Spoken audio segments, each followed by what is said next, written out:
Hey everyone! Hey guys! This is MaJeliv. I'm Matthew. I'm Jose. And today we're going to be unpacking the news that just came out this morning about the new Lord of the Rings film coming out in 2026 with the original team behind Lord of the Rings trilogy that we all know and love. At least here in this family, and I'm sure a lot of you guys watching this video do. Yes, if you guys are new to this channel, welcome.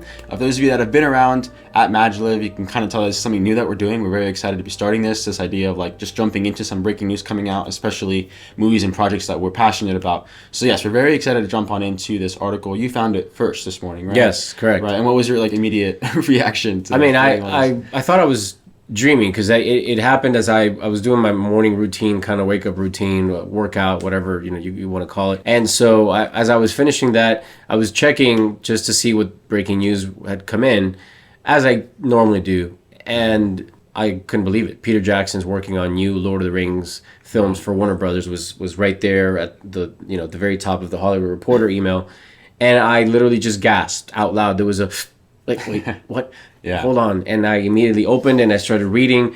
And I'll be honest that I was concerned at first. It's strangely concerned because Peter Jackson being attached to it also gives me a sense of peace. And I know that there's people out there who say, yeah, well, look what he did with The Hobbit. That's a different kind of topic. I think this for today was at first more excitement than it was any concern, but then there was a level of, well, what are they going to do with this? How could they make more films? Yeah. When I'm aware that there's also some intellectual property that was given over to, or some rights rather, that Amazon has to create their own TV show series. Right. And the article highlights how Peter Jackson and his team, they've been a little bit frustrated that there's been an assumption that they were tied to the Amazon. Right. So they're kind of trying to make things clear. Right. This is an article to make things very clear. Warner Brothers is made it official. According to the Hollywood Reporter today, they're going to be making a film with Andy Serkis. Andy Serkis. Andy Serkis is the actor who played Gollum in the original trilogy. He's going to be directing, starring in this new film. Yeah, I think as we dive into the content of this article, it's written by Alex Reprin from the Hollywood Reporter. We'll kind of see what exactly this movie will entail, diving into that, about how Andy Serkis is involved, what this story might be about, and what it means for us as Lord of the Rings fans, anyone that's a Lord of the Rings fan. We have War of the Rohirrim coming out this December, which is very exciting. We have a lot of people that were attached to the original Lord of the Rings films as well, being a part of that project. So there's a lot of exciting things coming. Right. The first one will focus on the character Gollum, with Andy Serkis set to star and direct. That's the refreshing news, that Andy Serkis is going to star and direct. So the fact that he's starring, you're probably like, oh, it's going to be Gollum based. Absolutely. Yes. The working title right now is Lord of the Rings, The Hunt for Gollum. Right. Now you have some speculation we can get into later about what that might entail. Yes. Based on what you've read in the book. But so the CEO of Warner Brothers Discovery, David Zaslav, I hope I'm saying his last name right. There's a part where he talks about, because I think the biggest thing about this movie that's exciting is the fact that you have, Philippa Boyens, Fran Walsh, and Peter Jackson back guiding this whole project. And so he says here that they'll be involved every step of the way. They'll write the screenplay, Boyens and Walsh, which is, I think, great. I mean, they're the ones that wrote the original trilogy. Recently, we were watching the appendices, right, of the films, and it's just great to hear them. It's great to hear their passion for it. So we're very excited about that. They took such a hard book to write, and they made it part of cinematic history. That's not an easy task. It's very common to take a book and turn it into a film, but to have it to be a successful film is one. To have it be a literary masterpiece is a whole other thing. And they've done this. So when you hear the three of them are together and they're making statements like this is a quote, "It's an honor and a privilege to travel back to Middle-earth with our good friend and collaborator, Andy Serkis, who has unfinished business with that stinker, Gollum." And then Andy Serkis adds, he goes, "Yes, precious, the time has come once more to venture into the unknown with my dear friends, the extraordinary and incomparable guardians of Middle-earth, Peter, Fran, and Philippa," added Serkis. So everyone seems very excited. I think the fact that they're even signing on to this just means that there is definitely a lot of creative there's a lot of creative possibility there in terms of all that. So, and again, like I was saying earlier, David Zaslav kind of emphasizes the fact that even in the business realm, Lord of the Rings is one of those franchises that has a lot of potential and a lot of stories that we don't see. You've been saying that. You've been reading the book, and there's just so much that is not touched on in the movie. So much. Rightfully, I mean, you can understand why, because they have to tell the story. But, I think it's interesting. I think the question now will be, how much is too much, right? And how do you still keep that intentionality with what you're telling? You know, I think what I do love and appreciate, I don't know how you feel, is everything that they're coming out with, from what it sounds like, from War of the Rohirrim to this now and whatever that comes after, is kind of still helping elevate what's already been done with Lord of the Rings. They're not trying to start this brand new thing, which I think is part of maybe what the Rings of Power has struggled with, right? And so that's been interesting. That's a whole other conversation, but whole other video. Very, very excited. Yeah, but there's a lot of questions. You said it, and they're not just, you know, they're not some of the obvious questions, but in terms of story, and especially if you've read the books, and so many of you out there have, maybe like me, you're speculating that there has to be some sort of simultaneous storytelling happening with the cinematic history that we have right now. You know, you look at Fellowship of the Ring, and when Gandalf dashes and he leaves Frodo in this like state of, what do I do with this ring? And he just says, keep it secret, keep it safe. And he takes off and he goes to Minas Tirith, to the White City, to study, to recall and gather information on, is this the ring, you know? Right. So I think that journey is what this will entail. It will encapsulate what Gandalf goes through. Because in the books, he doesn't just go to the White City. A lot more happens. He knows that if this indeed is the ring, he must find Gollum before the Dark Lord does. And so begins this race to find this creature that has been utterly obsessed, and his whole life is the ring. So that in and of itself could be very, very exciting. But then more questions arise. Casting, right? Are we going to be able to see our Gandalf that we've seen? Ian McKellen. And then it's becoming more of a reality, that the fact that these actors are getting older and wiser. So it's you know, obviously we'd love to see them again, but it is definitely, in terms of a continuity thing and how do you keep the audience still engaged and all of that cohesive. It's definitely possible. I mean, hey, you have de-aging nowadays, but I think... Would that take us out of it? Right. It's a question of, you know... So who knows? I mean, they might take some creative liberties, but still stay true to what happens in the book. So, again, there's a lot of questions, but it's very exciting. I mean, 2026 is not far from now. I think it's great to have a date, an actual year. I feel like a lot of things are just sometimes floating nowadays, up in the air. So it's exciting to have like an actual time thing. So... overall, very, very excited.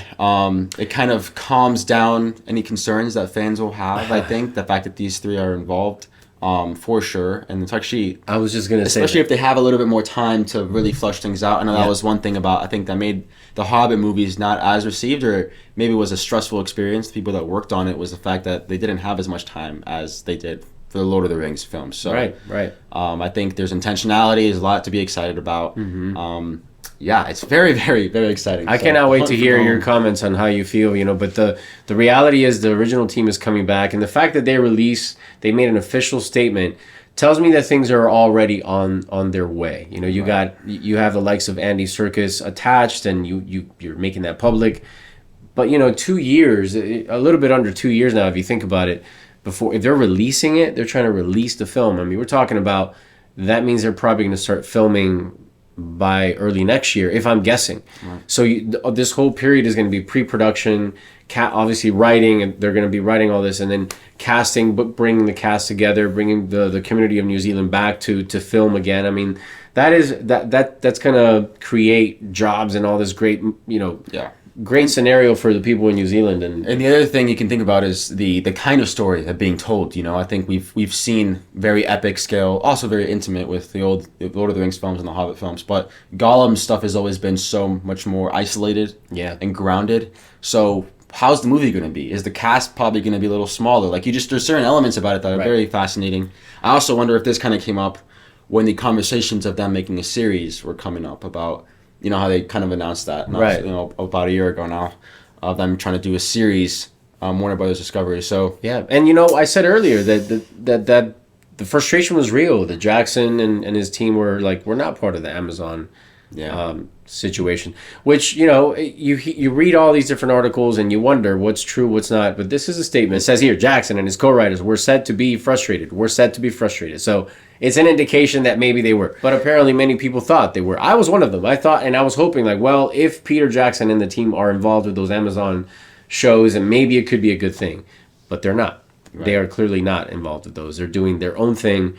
And it looks like, as you said earlier, it is meant to supplement and enhance the already existing powerful cinematic Right. franchise that we've come to love and experience. So, and I know there's people out there who don't necessarily love the films because there's a lot of things in the books that just don't get put in. Like the big one was Tom Bombadil, and it's, it's dense, and it's such a task to do this right, and they've done it right. So we have to trust. I feel like I want to trust. I want to be excited. And hey, I'm gonna go ahead and say it. I would love to find a way to be in New Zealand and get in this movie somehow. Yeah, that'd be fantastic. I could be an orc.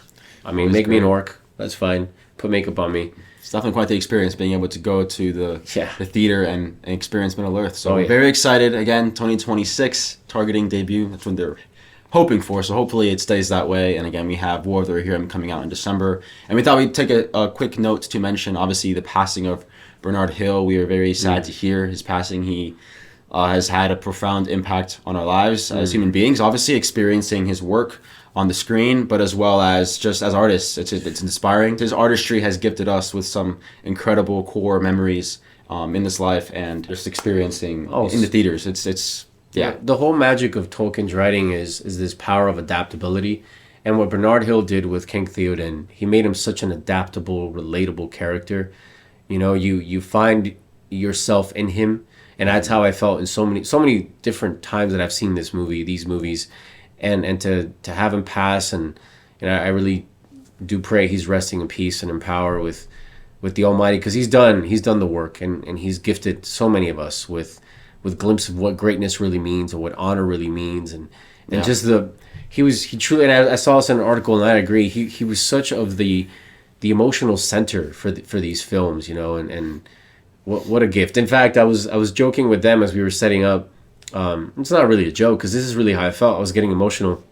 I pulled up the segment in The Two Towers when Aragorn convinces King Theoden to ride out and meet the orcs as the sun's about to come up, and you can hear Gandalf's voice. And so that yes moment of let's ride out and meet them, so even if I say it now, rest in peace, Bernard Hill. You've gifted us this sense of determination and stick-to-itness and honor and oneness with the people you're fighting alongside in this beautiful life. So this is all exciting for so many reasons, and it's not just cinematic. It's so much more poetic to life, and it exudes beyond and into life. So it's all very exciting. And of course, we've said a lot, but we want to hear your thoughts down below in the comments. So let us know how you feel about the announcement of this film, of the things coming up. If you're excited, if you're hesitant, all of it. We just love to hear your comments, your theories down below in the comments. Meet us down there. How you feel about War of the Rohirrim, all the different things coming out, and how Bernard Hill and his work impacted you in your life, and maybe any specific memories you have of Lord of the Rings in the past. We'd just love to hear what you guys have to say. You always have fantastic comments. So meet us down there. Again, thank you for joining us. There's something new, and we're hopefully going to get better at it and do it more often. So let us know what you thought of this video. And so meet us in the comments. Again, thank you guys for joining us. Go out there, spread your light, and we'll see you guys in the next MaJeliv video. Have a MaJeliv day. Bye.